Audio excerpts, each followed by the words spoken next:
ndosaka inini ndogara tsarawani inini handidi chinational anthem chezimbabwe handichide ndikudze handipe ndaipe kudhara painzi Ishe komborera Afrika.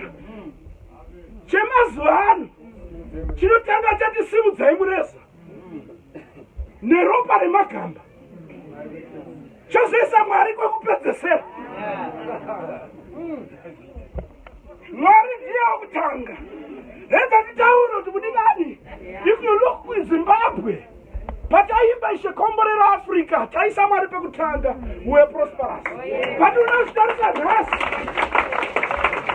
ukazvitarisa nhasi pakatanga matambudziko eZimbabwe ndo patakatanga chinational anthem chekupenga. Chatakaisa Mwari kumashure, takati magamba pamberi, ropa remagamba pamberi, zvese pamberi mozosvika kupedzesera ndo pamunozi Mwari ropafadzai Zimbabwe.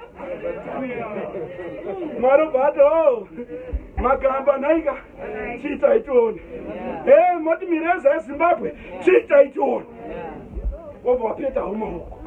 Rega ndi mukati meupenyu ngatidei Mwari first. Zvimwe zvese zvinotera ngazvikudzwe. Magamba ngaaremekedzwa akafira nyika, asi wekutanga ndiMwari. Wozouyawo kumashure.